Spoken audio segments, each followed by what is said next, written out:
क्या विवेक अग्निहोत्री की बंगाल फाइल्स इस देश में मुसलमानों को लेकर नफरत पैदा करेगी? हंगामा खड़ा करना मेरा मकसद नहीं, लेकिन सूरत तो बदलनी चाहिए। हे गाइस, मैं हूं शाहबाज और जो मेरे वीडियो को लाइक ना करे और चैनल को सब्सक्राइब ना करे वो केआरके का पक्का सपोर्टर और ये है पेड ओपिनियन।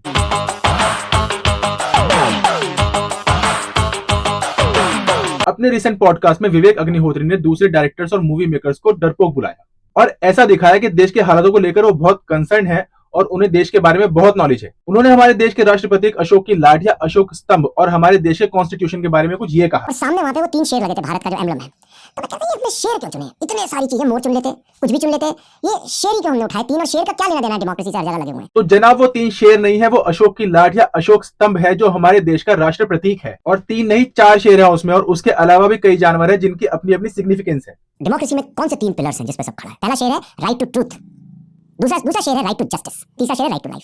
पहली बात तो डेमोक्रेसी के 3 नहीं 4 पिलर्स होते हैं, विधायिका, कार्यपालिका, न्यायपालिका और मीडिया। मतलब अगर ऐसे ऐसे लोग लोकतंत्र के बारे में बोलते रहे तो लोकतंत्र बर्बाद हो जाएगा जी। जब इनसे पूछा गया कि कश्मीरी क्यों, गुजरात या मणिपुर क्यों नहीं, तो चाचा ने पलटी मार दी। चाचा ने बोला गुजरात पे तो बहुत लोग बना चुके हैं। सर, बना तो कश्मीर पे भी चुके हैं, फिर ऐसा क्या हो गया कि आपको कश्मीर पे मूवी बनानी पड़ गई? और जब इनसे मणिपुर के बारे में पूछा गया तो बोले स्टूपिड क्वेश्चन है, बाकी के लोग क्यों नहीं मूवी बना रहे उस टॉपिक पे? सच बात तो यह है कि इन्हें मूवी बनानी है जो मेजोरिटी को अपीज कर सके। और जो देश में आजकल नैरेटिव चल रहा है कि देखो हम लोगों पे कितने अत्याचार हुए हैं, ये नैरेटिव दिखा के पैसे बटोरना इनका मकसद है। इसलिए इस बार मूवी के प्रोड्यूसर खुद है, ये जानबूझकर इस तरीके की स्टोरी टेलिंग कर रहे हैं जिससे एक स्पेसिफिक पॉलिटिकल पार्टी इनकी मूवी को सपोर्ट करे। तो विवेक अग्निहोत्री अपनी मूवी द कश्मीर फाइल्स को लेकर चर्चा में आ गए थे क्योंकि शायद इनके करियर की वो इकलौती मूवी है जिसको इतना रिकॉग्निशन मिला। उस मूवी की सक्सेस इनके दिमाग पर इतनी चढ़ी कि इन्होंने दूसरे डायरेक्टर्स और फिल्म मेकर्स के बारे में ये बोलना शुरू कर दिया कि वो डरते हैं ऐसे टॉपिक पर मूवी बनाने से जैसे टॉपिक पर ये मूवी बना रहे हैं। विवेक अग्निहोत्री की मूवी मेकिंग्स के बारे में कहा जा रहा है कि वो ऐसी मूवीज बना रहे हैं जो एक स्पेसिफिक पॉलिटिकल पार्टी की आइडियोलॉजी को सपोर्ट करती है।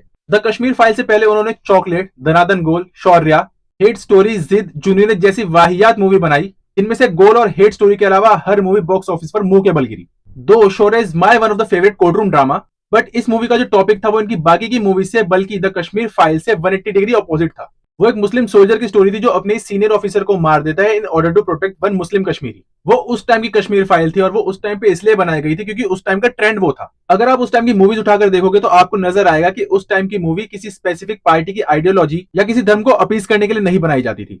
और विवेक अग्निहोत्री का अगर आप मूवी बनाने का पैटर्न देखेंगे तो आपको जैसा देश वैसा भेष का पैटर्न दिखेगा।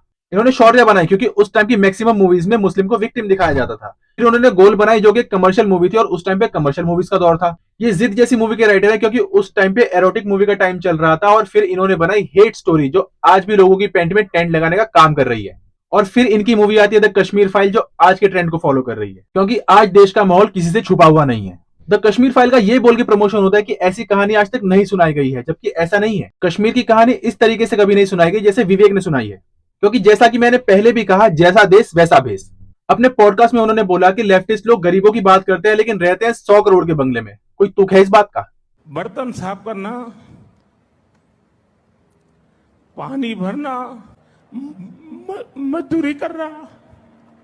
उन्होंने कोलकाता के मेयर बॉबी हाकिम के बारे में कहा कि वो पाकिस्तानी मीडिया को अपनी कॉन्स्टिट्यूएंसी में लेके गए और वहां जाकर कहा कि मैं आपको मिनी पाकिस्तान दिखाता हूं।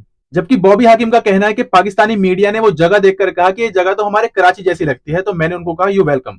मतलब अपने पूरे पॉडकास्ट के दौरान इन्होंने बिना सर पैर की बातें की हैं। अपने पॉडकास्ट में इन्होंने कई जगह इशारा किया है कि इनकी नेक्स्ट मूवी भी सेम नैरेटिव को सपोर्ट करने वाली है और एक स्पेसिफिक कम्युनिटी को टारगेट करने वाली है। अब इनकी नेक्स्ट मूवी आ रही है द बंगाल फाइल, जिसका पहले नाम था द दिल्ली फाइल क्योंकि शायद दिल्ली में सरकार चेंज हो गई इसलिए मूवी का नाम भी चेंज हो गया शायद। बट बंगाली एक्टर्स को बताया ही नहीं गया कि मूवी का नाम चेंज कर रहे हैं। जो बंगाली एक्टर एक्ट्रेसेस मूवी में काम कर रहे हैं उनका कहना है कि उनको सिर्फ उनका रोल बताया गया, मूवी किस बारे में है ये बताया ही नहीं गया और उनको कोई आइडिया नहीं है कि मूवी का नाम चेंज होने वाला है। तो ये थे मेरी राय विवेक अग्निहोत्री और उनकी आने वाली मूवी द बंगाल फाइल्स के बारे में, जो कि फॉर श्योर एक प्रोपेगेंडा मूवी होने वाली है।